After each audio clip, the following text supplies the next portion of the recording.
Hello, જય શ્રી કૃષ્ણ. આ શું કરે છે? કૃષ્ણ. બસ કાલે ગણેશ ચોથ છે તો એના માટે તૈયારી લાડવા બનાવવાની.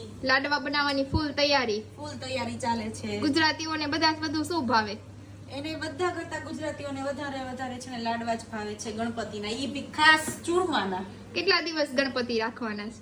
અમારે આનંદ 14 સુધી 10 દિવસ રાખવાના છે ગણપતિને. ડેકોરેશન થઈ ગયું? હા, ડેકોરેશન હાફ થયું છે, હાફ બાકી છે. જે ઓરિજિનલ ફ્લાવર નું કરવાનું છે એ આવતીકાલે કરવાનું છે. કાલે સવારે 8 વાગ્યાનું મુહૂર્ત છે. ગણપતિ તેડવા જવાના છે અને 9 થી 10 નું મુહૂર્ત છે જેમાં ગણપતિ સ્થાપિત કરવાના છે. તો એના માટેની લાડવાની તૈયારી પણ અત્યારે રાત્રે ચાલે છે. ભોજન સંભાર થઈ ગયો છે. એના પછી ફ્રી થઈને હવે લાડવાની તૈયારી ચાલે છે.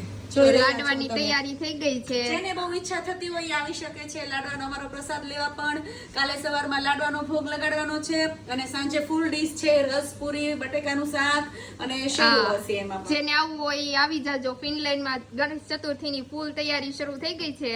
ફિનલેન્ડમાં ગણપતિ આવે છે તો આપણે આમંત્રણ આપી દઈએ બધાને. હા, અમે યુરોપમાં ફિનલેન્ડમાં રહીએ છીએ તો આવતીકાલે ગણેશ ચોથના દિવસે અમારા ઘરે ગણપતિ આવી રહ્યા છે. અમે તેડવા જઈ રહ્યા છીએ.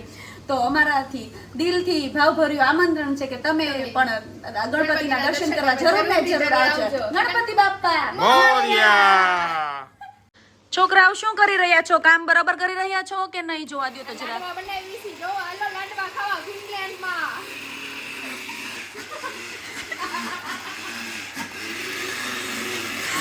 આ શું ભાર્ગવભાઈ આવી રીતે કઈ હોય? ગણપતિ બાપા આજ ને આજ આવી જશે એવું લાગે છે મને તો. Bye bye.